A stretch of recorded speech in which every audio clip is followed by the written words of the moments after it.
পবিত্র রমজান মাসে ইরানে একযোগে হামলা চালিয়েছে যুক্তরাষ্ট্র ও ইসরায়েল।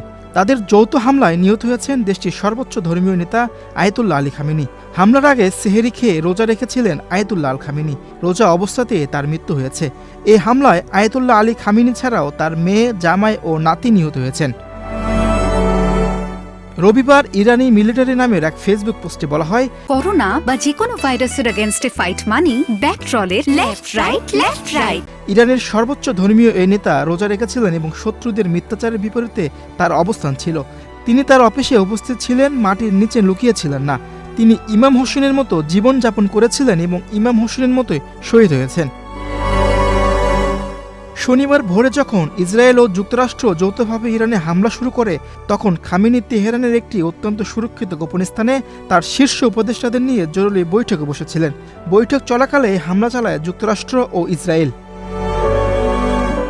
ইরানে হামলার আগে মার্কিন কেন্দ্রীয় গোয়েন্দা সংস্থা কয়েক মাস ধরে আয়াতুল্লাহ খামেনিকে ট্র্যাক করছিল এবং তার অবস্থান ও চলাচলের ধরন সম্পর্কে আত্মবিশ্বাস অর্জন করেছিল।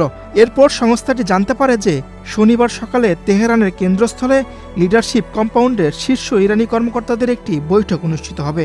সবচেয়ে গুরুত্বপূর্ণ বিষয় ছিল, সিআইএ জানতে পারে যে সর্বোচ্চ নেতা সেখানেও উপস্থিত থাকবেন।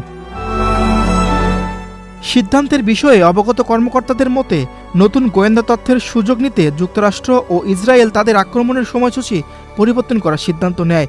এই তথ্যটি দুই দেশের জন্য একটি সমালোচনামূলক এবং প্রাথমিক বিজয় অর্জনের সুযোগ তৈরি করে দেয়। আর সে তথ্যটি হল শীর্ষ ইরানি কর্মকর্তাদের নির্মূল এবং আয়াতুল্লাহ খামেনিকে হত্যা করা। ইরানের সর্বোচ্চ নেতার এই নাটকীয় এবং দ্রুত অপসারণ মূলত আক্রমণের আগে যুক্তরাষ্ট্র এবং ইসরায়েলের মধ্যে ঘনিষ্ঠ সমন্বয় ও গোয়েন্দা তথ্যের বিনিময় প্রতিফলন। বিশেষ করে গত বছরের 12 দিনের যুদ্ধের পর এই দেশগুলো ইরানি নেতৃত্বের উপর গভীর গোয়েন্দা নজরদারি গড়ে তুলেছিল।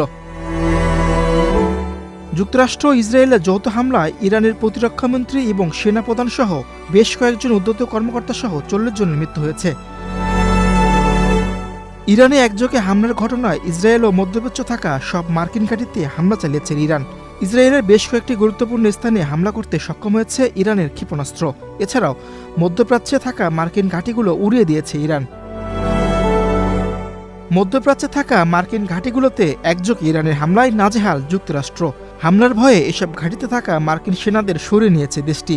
এছাড়াও মার্কিন রাডারও ধ্বংস করে দিয়েছে ইরান। ইরানের ওপর ইসরায়েল ও যুক্তরাষ্ট্রের যৌথ অভিযানের পর হরমুজ প্রণালী দিয়ে কোনো জাহাজ চলাচল অনুমতি দেওয়া হচ্ছে না। ইরানের আধা সরকারি তাসনিম নিউজ এজেন্সি শনিবার রাতে এক প্রতিবেদনে তথ্য নিশ্চিত করেছে। ইউরোপীয় ইউনিয়নের নৌ মিশনের এক কর্মকর্তা শনিবার জানিয়েছেন, জাহাজগুলো ইরানের বিপ্লবী গার্ড বাহিনীর কাছ থেকে ডিএইচএফ ট্রান্সমিশন পাচ্ছে যে কোনো জাহাজ হরমুজ প্রণালী দিয়ে যেতে দেওয়া হবে না। মীর হোসেন সরকার, বাংলাদেশ প্রতিদিন।